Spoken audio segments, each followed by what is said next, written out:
Happy Palm Sunday, everybody. Let's see those palms. Let's see them. Let's see them. Let's go. Woo! Jesus is coming. All right. Happy Holy Week. So, many of you may not know this, but I didn't start really attending church until I was a freshman in college. So, later than some other people. But Palm Sunday was always a weird one for me. I was always like, wait, so you're telling me that a church orders a bunch of leaves and then we just wave them around? It kind of reminded me of when I was in the student section at the high school basketball games.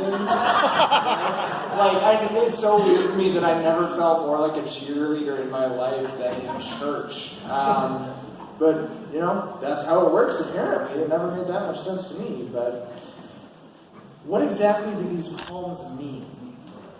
That's the question that I always had. What's the point of them? And I think the answer that I have today might be a little different than what you may have heard before, but we'll get to that a little bit later.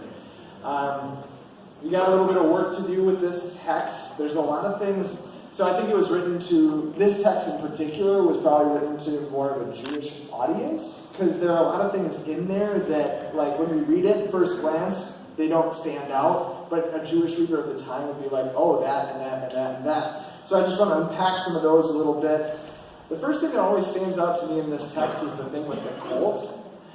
First of all, what kind of owner of a colt, if some random dudes just walk up and untie the colt to take them away, it's just like, oh yeah, you can have it. Is it more needs it? Oh yeah, cool. Whatever. But also, why a colt?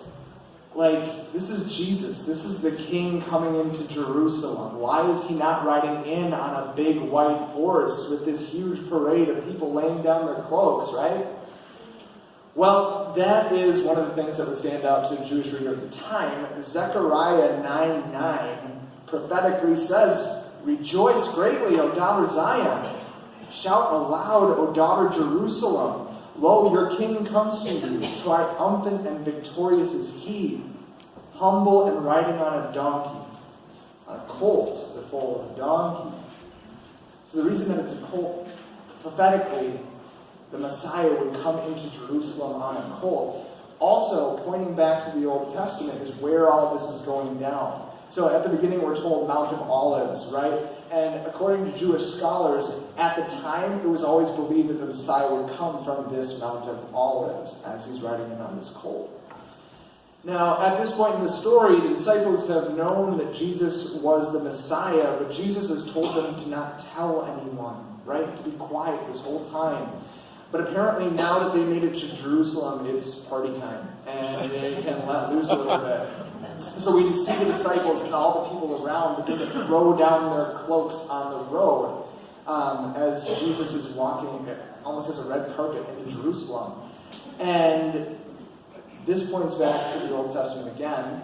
2 Kings, when Jehu is named king, he's walking up the steps into the palace, and they lay down their cloaks. Now, Luke is weird because it would be Cloak Sunday, according to Luke. But the other two Gospels talk about palms. So I think this was written to a primarily Jewish audience because the palms would reference something in the Roman Empire. So that was the main ruling power of the day, right? More powerful empire than ever before, unquestioned by all of the people, or if you question, bad things were going to happen to you. But in the Roman Empire, the thing that could bring you the most honor was a victory over an adversary, a victory over a different nation, right? And so these victorious leaders, when they would come back from these battles, the people would honor them with the highest honor by laying down palms on the road. This is a sign of victory that these disciples are laying these palms down for and these cloaks down for. This is honor and victory that they're bestowing upon Jesus. And then we get the good old Pharisees to come in and ruin the fun, right? Once again, they come and try and stop Jesus and his disciples from doing what they're doing. And they come out and they tell Jesus to get his disciples to shut up about this whole game thing. And for once in the Bible, they might be right. See, if we think about it rationally, they're announcing this coming of a king as he's going into a land that already has a king. You could see how it would come off almost, or it could be perceived as an announcement of war. And ultimately, this triumphal entry is the thing that gets Jesus killed. When Jesus is on trial, the thing that gets brought up over and over again is, are you a king? So going back to the question that I asked earlier, what do these palms mean? These palms are the nails that get driven into Jesus' hands and feet. These cries of blessed is the king that comes in the name of the Lord are the same cries that get people to shout, crucify him on Friday. This honored parade of Jesus coming into Jerusalem leads to the dishonor of the Roman Empire and having to carry your own cross. So right now in the church, we're in the season of Lent, right? It's a time where we're supposed to reflect and get ourselves prepared for what's coming on Friday and what's coming on Easter. And we're supposed to... The season's really holy for me, but it's really hard at the same time. Like, I know that it magnifies what happens on Sunday and makes that all the more powerful, but having to think about the things that I don't like about myself and the ways that I've hurt others and the ways that I've fallen short, those are hard things to think about. And it makes it more powerful next Sunday that all these things have been forgiven and taken away as we lay them down at the foot of the cross, but that doesn't make it any easier right now as I have to think about it. So I want to try something a little different today, and I want to invite you guys to join me. In a few minutes, we're going to be taking communion, the broken body and the shed blood for the forgiveness of sins, right? And as we're preparing ourselves for communion in the next few minutes, maybe we reflect on those things.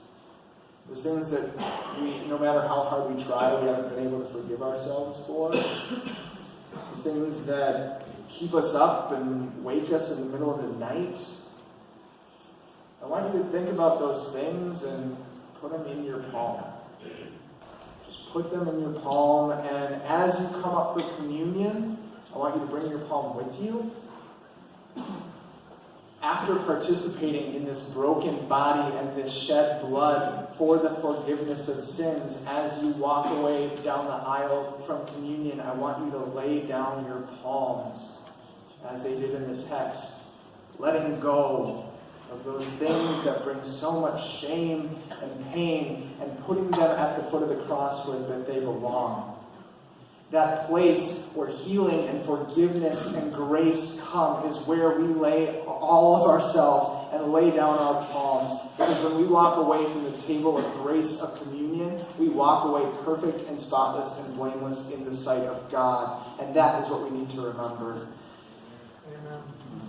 I just want to wrap this up in a prayer real quick. So if you could bow your heads, raise your hands, however you pray best. God, as we enter this Holy Week, I just want to ask that you be present with us. I want to thank you for your cross and for what that means for us in this world. And as we enter this time of reflecting on some of the hard things in our lives, I just want you and your love to be incredibly present to us today. And I just want to ask that you be with these people in this place today and help us to remember your incredible gift of love and grace this Holy Week. We love you. Help us to love you more and more every day. Amen. Amen.